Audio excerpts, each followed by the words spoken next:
what's going on, everybody? It's your buddy, it's your pal Spaz, Phoenix, the YWC Reality Check, and this is your Money in the Bank 2023 review that I didn't really know I was going to do.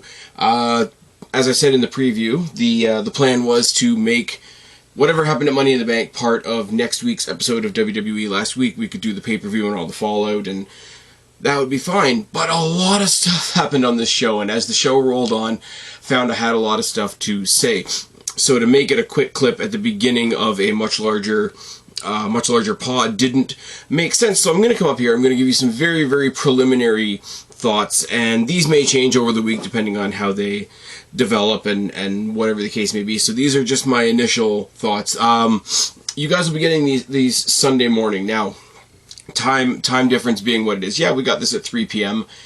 and yeah, I could have done it tonight and I could have put it up tonight, but I had to go see a movie after this show was over. Went and saw Indiana Jones Dial of Destiny. It's one of those, if you like big dumb Indiana Jones fun, you'll like the movie. That's my quick review of Indiana Jones. But here's the thing, here's the key point. And this is where living really, really close to the theater works out in my favor, because not only watching the pay-per-view, also watching the What Culture watch-along, shout out to Adam Wilborn and Michael Hamflett. So the show, for me, ended at 6:45. At 6:58, I was in my seat for a 7 o'clock show. So I watched the show. I went to the movies. I sat on the bus on the way home from the movies thinking about what I was going to say about this show, and I thought, you know what, I'll do a one-off, I'll do a initial pay-per-view thoughts, and if you guys would like me to do shit like this, a little bit of an individualized pay-per-view review rather than clipping it on to next week's episode of WWE Last Week, let me know down in the comment section below, because I don't know that it'll always be possible, but definitely when we get these international shows, these shows that are basically popping up in the midday, it might be something I look into doing, and with a certain announcement that was teased, that might very well be a thing in the future, speaking of international shows, but we'll get there when we get there. I want to make a loaded statement here, because I want to say that this show was better than Forbidden Door. But I want to put a caveat on that. Yes, I was at Forbidden Door, so that's a pretty asinine thing for me to say. But I'm a WWE guy over an AEW guy, for one thing. This is nothing against the wrestlers. I have little or no investment in anything to do with New Japan. And I'm sorry, WWE is just way more up my street, and they've got more stories going on, and they are telling cinema. Are they not? In more than just one story, but definitely in that one story. Simple, shorter show, concise. We only told a couple of stories. A lot of surprises on this show tonight as well, which was kind of cool. So, as asinine as it is, I like being at Wrestling Live. It was an awesome time being at Collision and Forbidden Door when they were in Toronto. But, look, stacking up the shows side by side, I think this show was better than Forbidden Door, and that's going to get me hate from all the right people, and that's just fine. Now, this show had a bunch of surprises, considering there was rumors about Brock coming back, and that didn't happen. There was rumors about Orton coming back, and that didn't happen. There was rumors that Cody Rhodes was going to be in the main event, and that didn't happen, which pissed off all the right people. I want to say, it's sort of like the situation with Big E. When I mentioned Randy Orton supposed to be there and then wasn't, I don't want to say that as what the fuck, why wasn't he there? Like, I'm hoping he can get back to a situation where he can come back, and it's one of those, we want you to come back, but come back if you're ready type things.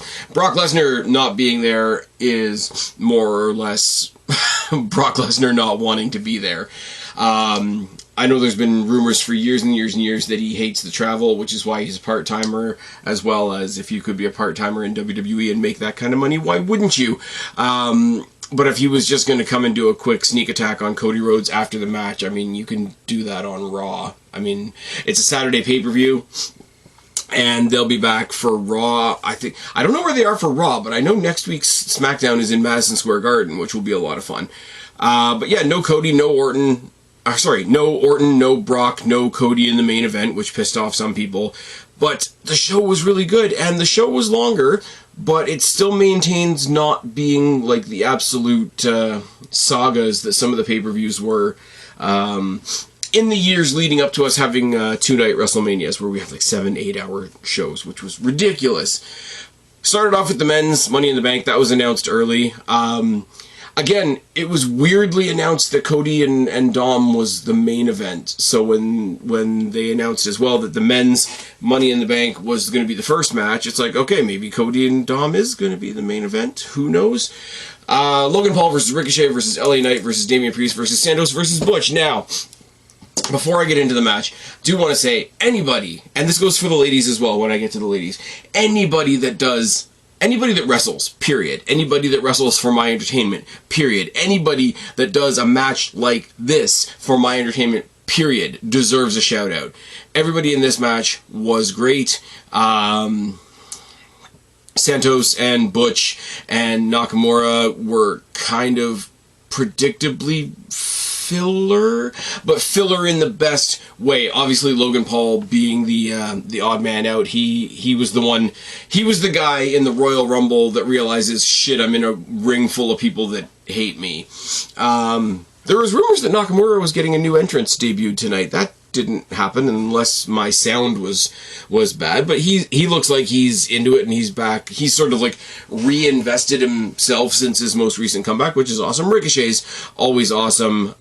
Santos Escobar, everybody's behind him. Butch, everybody's behind him.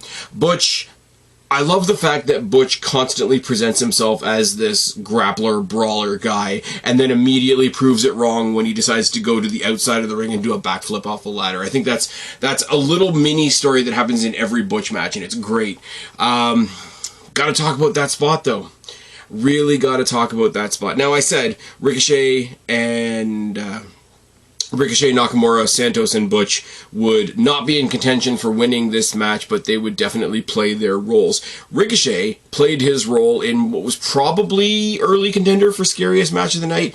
Now, he and Logan Paul were obviously going to go after each other after their little moment that they had at the Royal Rumble, which went viral, deservingly so. They were on either sides of a ladder. The ladder was getting knocked over, and I think the thing was supposed to be, it's that thing where you think they're going to fall off the ladder, but instead they land with their feet on the top rope and then they do something crazy. I think they were supposed to come off the ladder, steady themselves on a top rope, and it was supposed to go into a Spanish fly, sort of like one fluid movement, as crazy as that is. Now, this fell apart when they had to steady themselves in midair on the top rope while fighting the ladder, and they pulled it off. And it's not surprising for Ricochet, because Ricochet is a fucking, like, the dude's amazing. The dude does things that I can't comprehend. But he did it with Logan Paul, and for all the hate that Logan Paul gets, you can't say that he hasn't adapted to a WWE life and skill set and whatever. But at the same time, he is still new. He is still the guy that's only got 5 matches under his belt. So equal parts, he's punching way above his weight class as far as doing a spot like that. Also, Ricochet had a huge part to do with getting him through a spot like that. They went from almost legitimately landing on their heads to pulling off a really cool looking spot that still looked like they both landed on their heads. Now, they showed him when the match was over and his shoulder did look pretty fucked up, so I'm saying it with a grain of salt. I'm saying it with the I really hope everybody's okay grain of salt, but that could have been catastrophic. And even if it came out ugly, the fact that it wasn't catastrophic is a credit to both guys. Now, it took Logan Paul out of the equation for who was winning, and it got down to Knight and Priest. And I really, really liked this for a lot of reasons, because obviously Priest is over, LA Knight is over. LA Knight is supposed to be a heel, I guess, technically, but everybody loves him. And Damian Priest is successfully getting heel reactions, but it's one of those things where he gets booed on the night, and then the rest of the week we get on our podcasts and on Twitter and talk about how great he's been. And, you know, is he just gonna go and have a match with Logan Paul now or something like that? But it was this really cool dynamic, because I said, for both ladder matches, I said I had a head winner and a heart winner. My head winner was LA Knight. It made all the sense in the world. Strike while the iron's hot. The guy's over as hell. Roddy Roddy Raw. But my heart said Damian Priest. So here's the guy that makes all the sense, here's LA Knight, here's the moment we've all been waiting for, and then my guy keeps snatching it away until eventually South of Heaven off the rope and Damian Priest makes his way back up and he gets the win. When he grabs that briefcase, and I think I've put the snapshot as part of my thumbnail if you're watching this on Rumble or on YouTube, he looks insane. He looks like grabbing that briefcase gave him a fucking orgasm. And I think that's fucking great. Now, the fallout from this is, you know, does he cash in on Finn Balor when Finn Balor becomes the champion? Does he go on and become the one that cashes in and wins a title instead of Finn Balor? Does this tear apart the Judgment Day from within? Is this where they do the JD McDonough stuff? Do they send him over to SmackDown to try to cash in on Roman Reigns? Does he leave the Judgment Day to go to SmackDown? All of it, every single logical step of Damian Priest being the Money in the Bank briefcase holder would entail something breaking in the Judgment Day, which I don't want. But that doesn't mean that Damian Priest, who's been kicking ass recently, getting something like this isn't awesome. I like, in the back, he was interviewed afterwards, and he said he wanted to be referred to as Senior Money in the Bank, which I think is a nice little touch. If he comes out on Monday and the briefcase is purple, I'll be in my own shit there. That's pretty cool as well. Damian Priest, he's got to do something cool at SummerSlam. So I'm not kidding. If you want to take him on a little side journey, I suppose, let him be the next person that randomly faces Logan Paul. Because he'll be over. It'll be one of those situations where, yeah, he's a heel, but he's not as much of a heel as Logan Paul, so he's babyfaced by default and all that kind of stuff. It was really good, and I don't think anybody else loses by losing this. LA Knight is so situated in people's head that he's going to feel like the wronged party, even though he's also a heel, so that'll keep him in everybody's mind. Logan Paul doesn't have to worry. Logan Paul has his spot now. Nakamura, don't know what they're doing with him necessarily. Ricochet is always good for a Ricochet match. Butch has stuff going on with the Brawling Brutes. Santos Escobar has a really cool thing going with the LWO, which is still going incredibly under the radar, which is really, really sad. Great kickoff, great start to the night, etc. And on the kickoff, they were saying immensely, they kept on hitting it over the head, that the Money in the Bank match for the men was going to be the first match of the night, so both champions would have to be nervous for the rest of the day. They kept on hitting a little too hard on the idea that whoever won Money in the Bank was going to cash in on the night, which made me think that it wasn't happening. So when things came around later on, I thought, no, they're probably not doing that. But really, really bad spot on a pay-per-view is right after a Money in the Bank ladder match, and that's where the ladies tag match is. And that's because the story wasn't the match. I mean, as I said it in the preview, really, really happy to see Liv Morgan back. She has her own cult of fans, which is awesome. I went into this match thinking that the result was never going to be in any doubt.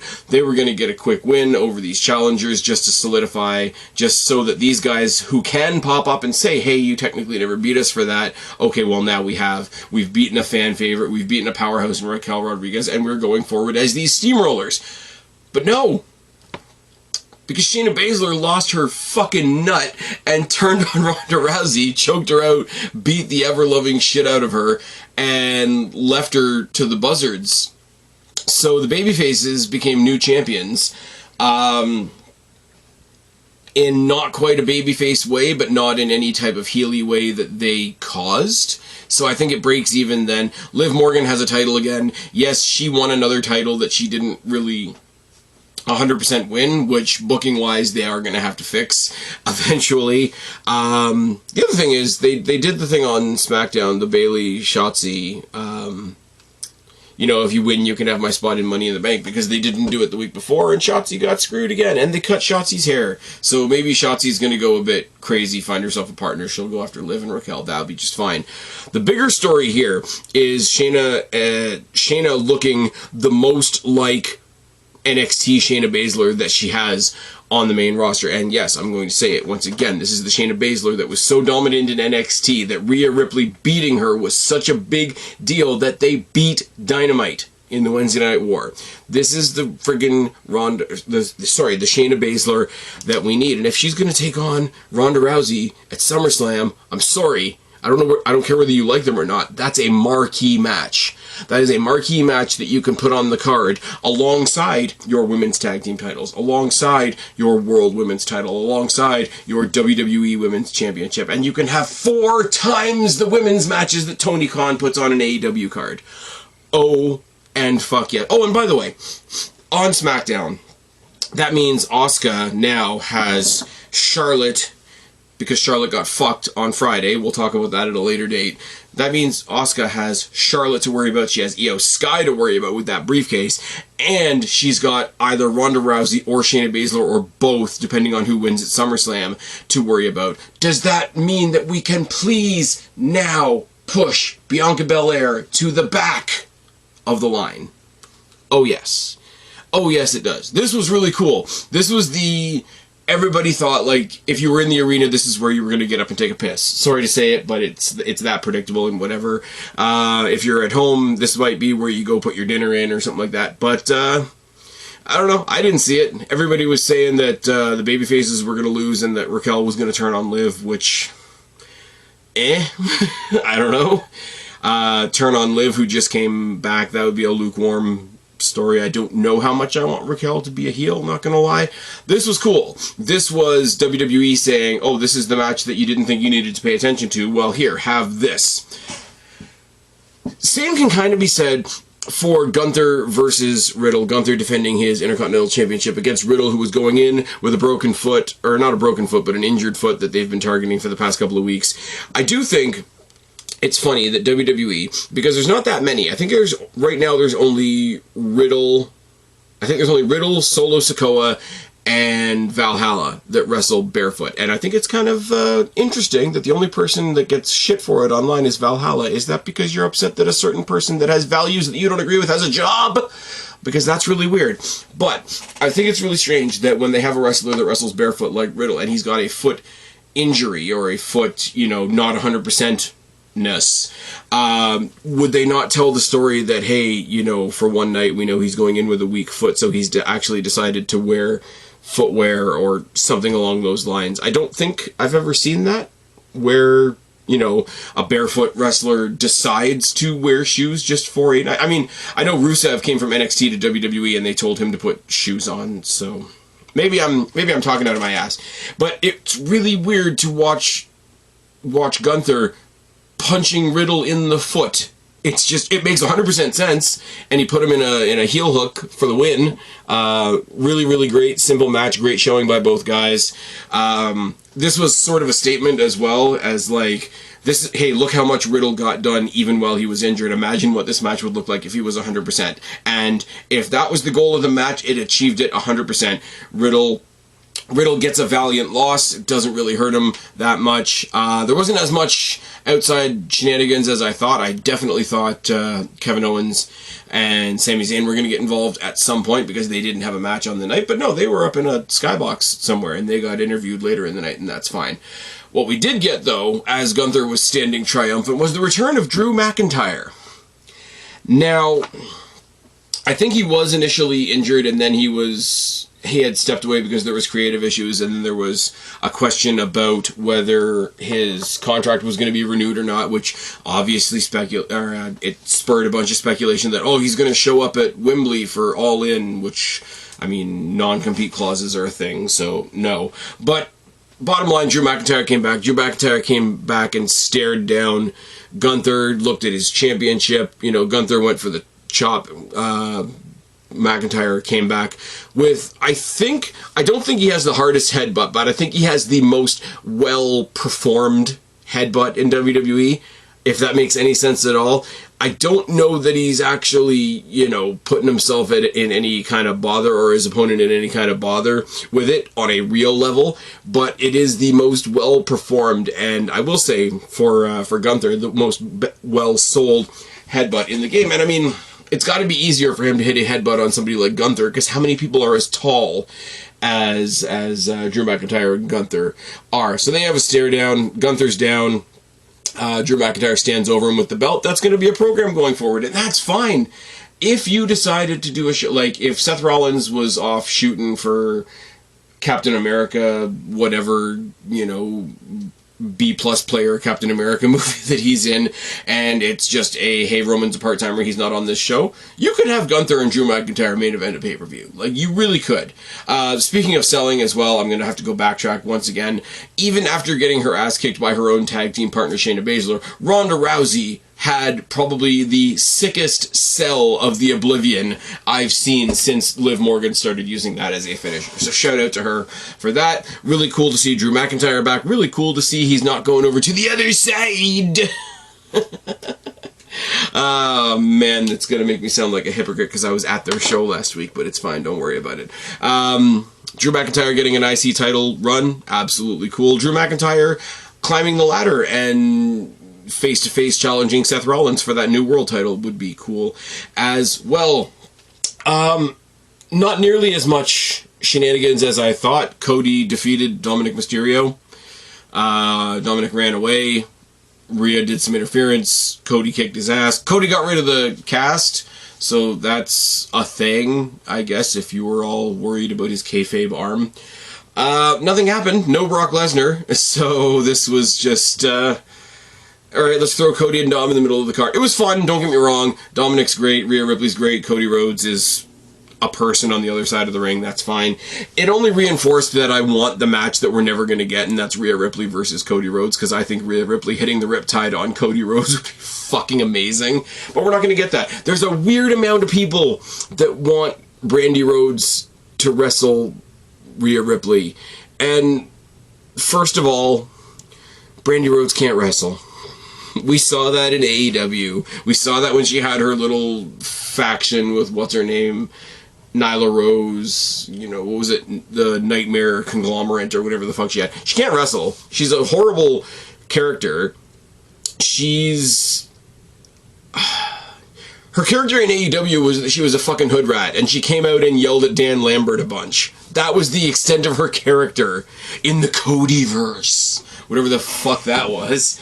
I don't want her in a match with Rhea, because we know that Rhea Ripley deals with constant injuries, and putting her in the ring with somebody that can't wrestle is always gonna, you know, exacerbate that, for one thing. But on the other thing, as well, is Rhea Ripley supposed to be a fucking monster, and if you put him in there with Mrs. Cody Rhodes, they're gonna make her sell for Brandy Rhodes. Fuck off. Like, absolutely fuck off with that nonsense. And then, before the next match, not announced, completely surprising, I popped for it because, you know, a surprise is always going to get a pop.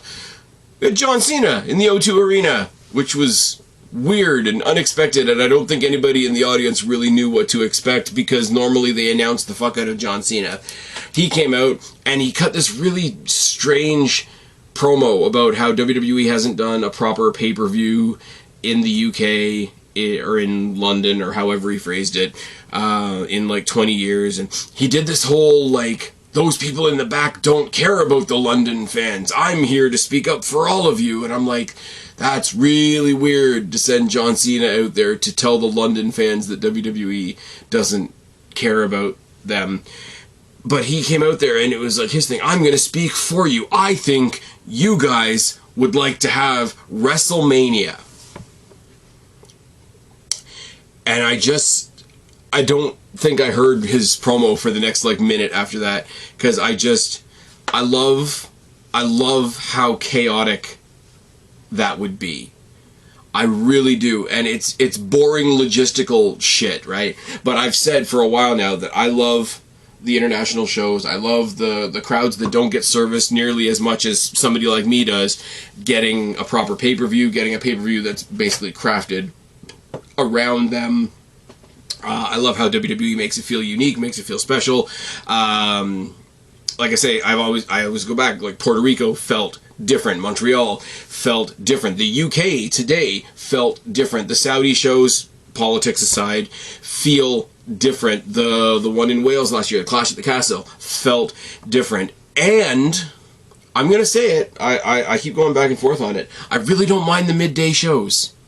I really don't mind sitting down to a WWE pay-per-view and the pay-per-view being over and me having some day left after that. Like I said, went and saw Indiana Jones tonight. It was fine. I think that much difference to the huge, like, week-long period of time that is WrestleMania weekend would be absolute chaos. And I don't know what it looks like, and that makes me want to look at it. And it's one of those, well, like, why does an announcement in the UK matter to you? You're sitting there just outside Toronto, Canada. Like, you're not going to the UK. And you're right. I'm not a billionaire. I don't have a private jet to hop on and just, show up at Wembley Stadium for an actual full Wembley Stadium, which it probably would be. I don't have that, but somebody else will. And, I'm not that much of an asshole that I could say, like, somebody else gets that really cool thing and I'm happy for them. I used the really lazy example when we were coming out of COVID, right? And outdoor facilities opened before indoor facilities, obviously. What I wanted the most, other than being able to go to wrestling shows, obviously, was I wanted to get back to the theater, which wasn't going to happen for a while because it was an indoor thing. But, like, parks opened up and like daytime play places and stuff like that opened up, and I'm like, I got friends with kids and now they can go do that. That's cool. I'm happy for them. My thing is coming. They opened up golf courses and I've got like 3 best friends and a brother and a dad that like to golf, and it's not for me, but like that's cool for them and I'm happy for them. My thing is coming. My thing came last weekend when I got to see Collision. I got to sing Judas. I got to see CM Punk wrestle live. All this bucket list shit. UK wants to have a WrestleMania. I don't think I'm getting a WrestleMania here in Toronto. So let another set of people have them. I think it's great. I think it's wonderful. I think it'll be chaotic. I think because of the timing, because of the time difference, because of the logistics involved, I think it'll throw what WrestleMania weekend means into complete disarray. And I'm entirely here for that. So John Cena was getting the crowd pumped up for that. And then he was interrupted by Grayson Waller. And I'm like, oh, tell me we are getting John Cena versus Grayson Waller. And he said, why would we do WrestleMania here in front of these plebs? Do it somewhere nice, do it somewhere beautiful, do it where there's hot people and hot women and better weather because it's cold here or whatever. Do WrestleMania Australia. And I was like, okay. So now we're doing a face heel thing. We're doing a lot of banter back and forth between John Cena and Grayson Waller. Shout out to Grayson Waller, who kept up with John Cena, in my opinion, on the microphone as well. But we're doing this cool thing, and we're pushing this idea that UK is going to get a WrestleMania, but now we've brought this other element into it, and we're pushing this UK WrestleMania at the expense of, like, sort of shitting on Australia a little bit. I know that's not their intention, and that's not how it's going to come off, but I just thought, I was like, oh, okay, all right, okay. But then he said, John, your last couple of WrestleManias were pretty bad. You lost to Roman and then you lost to Austin Theory. I mean, you even lost to The Fiend. I mean, I love meta stuff, but come on. They mentioned the Firefly Funhouse. And they mentioned The Fiend. Where's The Fiend? Somebody find The Fiend. Get me a Where's Waldo book, but it's like horror version. It's like, where's the Fiend? I would like that. I would like that as a custom Christmas present, address down in the box below. He says, well, as soon as they bring WrestleMania to Australia, I'll have the biggest Grayson Waller effect ever, and I'll help your career. You can be my guest. Then he tries to cheap shot him. Then he eats an AA because it's John Cena, but he was ducking and weaving a little bit. And the coolest thing, the best takeaway from this, other than the WrestleMania talk, other than the UK specific banter and the UK versus Australia versus John Cena, who's clearly American banter, what it told us was that Grayson Waller, who hasn't wrestled yet because he wasn't cleared, is cleared. Because he was getting in a bit of a scuffle with John Cena, and he was like juking and jiving and doing that weird low step, low squat thing that he does, which if his leg was still fucked up, he wouldn't be able to do. So here's the thing. We're gonna get a marquee match at some point between Grayson Waller and John Cena. That's awesome. Bigger story. Grayson Waller's cleared to wrestle. Also fucking awesome. Grayson Waller held his own on the mic with John Cena. Awesome. We are staring down the barrel of a potential UK, potentially Wembley WrestleMania, which I think, as I said, will be exactly the kind of chaos that I want to look at, because I don't know what that looks like. This was 100% a win. This whole segment was nothing but good news for me. I'm not gonna lie. People said it went long, people said it was corny, but I mean, look at the guys in the ring. Like, Grayson Waller is the heel John Cena as far as going out there and cutting a goofy promo. John Cena going out there saying, hey, I'm here to represent the fans against WWE. It was a weird start, but we got there in the end, I'm not gonna lie. And what we got, you know, massively outweighs the weird start. Cool to see John Cena. I mean, they didn't spend too much time focusing on his bald spot, so that was nice, I guess. Grayson Waller gets the rub. Grayson Waller's cleared. Grayson Waller's going to face John Cena at some point. We're going to get a UK WrestleMania. I don't know how many times you want me to run down all the benefits that we got out of this segment, but everybody seemed to be happy about it. And I will say, I'm going to shout out What Culture once again. Not only Wilborn and Hamflet that were doing the watch-along, but Simon Miller, who was at the event and did the live ups and downs after the show, looks like so much fun. I want the What Culture guys to come into a show in Toronto just so that I can be a ruckus and interrupt Simon Miller's ups and downs. It'd probably give me a brown down, but that's okay. Another story for another day.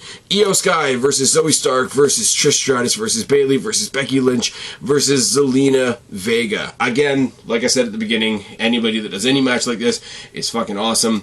Zoe Stark and Zelina Vega were the ones that really had to show out in this match. We know Becky's going to be great in this. We know IYO SKY is going to be great in this. We know Bayley's going to be great in this.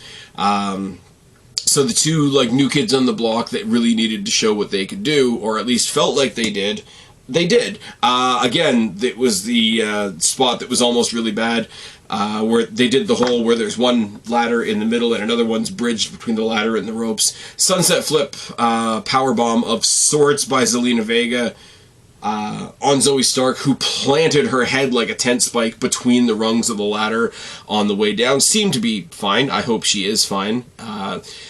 I will say, my hometown girl Trish Stratus looked like she was a little wobbly in a situation that she's not really interested, or not that she's not interested in, but like Trish Stratus's time did not let the ladies do matches like this, and that is not a shot at the ladies whatsoever. It's why I don't mind any female superstar that wants to come back for the Royal Rumble. I'm happy for them to have it now because they couldn't have it back then. I mean, obviously somebody like Lita's a different story. She got involved in a lot of the Hardy Boys stuff, a lot of the TLC stuff. She would have been much more familiar with this type of a match than Trish. And I mean, she's not old by any stretch of the imagination, but she's probably got a good 10 years on everybody else in the ring. Props to her for trying. Props to her, she does not care about falling on her face, but there was a couple worrying moments, not gonna lie. Match lives and dies on its ending. At some point in the match, Trish Stratus and Zoe Stark had put a handcuff on Becky Lynch. They never got to handcuff her to anything. At one point, she used it to fishhook Bayley. And I made the ever so clever statement that because they were both former members of the NXT 4 Horsewomen, that wasn't in fact a fishhook, it was a horseshoe. Wah, wah. That was my shitty joke of the day. But it came into play later on when Becky and Bayley are going up opposite sides of the ladder. They're trying to get at each other through the ladder. They're reaching for each other through the ladder. IYO SKY, who had already been knocked off the ladder earlier in the match by her so-called teammate Bayley, took the opportunity to pull their hands into the middle of the ladder, use the handcuff on Becky Lynch on Bayley so that they were handcuffed to each other, couldn't climb. IYO SKY climbs over the back of Bayley to climb up this ladder and get the briefcase. That was fucking brilliant.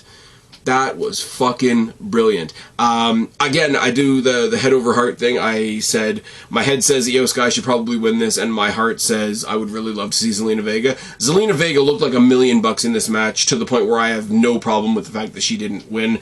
I got my heart pick in the guys match. I got my head pick in this match, and I'm happy with that. IYO SKY versus Asuka is going to be fucking amazing.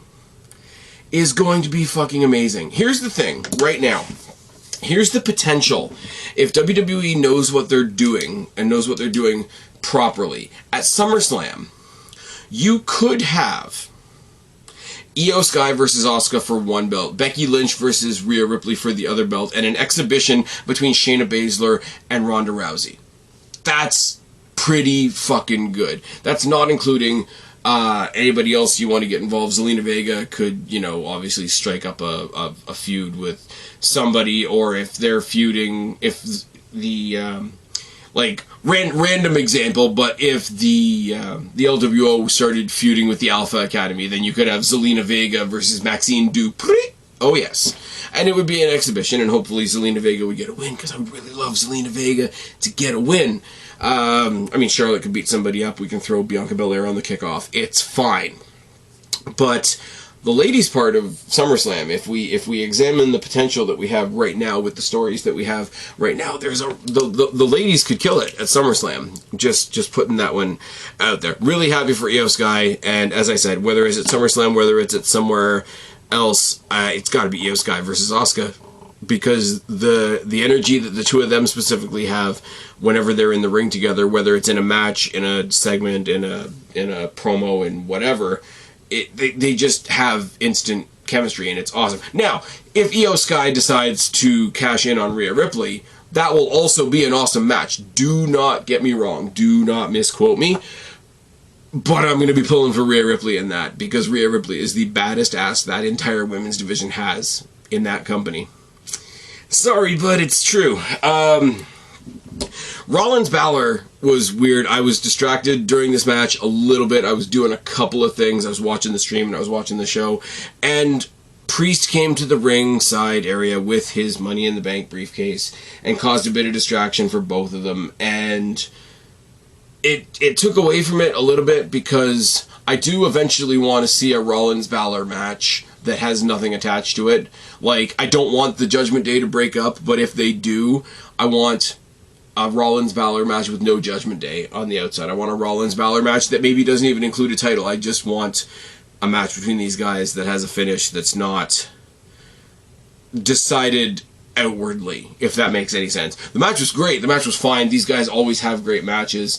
Go back to their inaugural, what do you call it? The inaugural, what was the title called? Universal title. There we go. It's tired in here.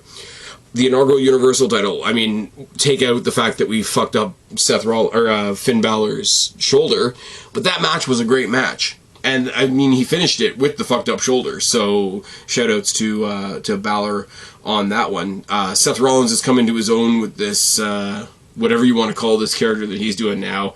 And this version of heel Balor that we've got with the Judgment Day is absolutely on point. They're so dug into their characters and comfortable in their skin that there's no hesitation, and I think that's fucking great. It wasn't quite the show stealer that I wanted it to be. I won't lie, I won't over-exaggerate like that, but it does make me want to give them another chance to give me that show stealer that I thought I was going to get today.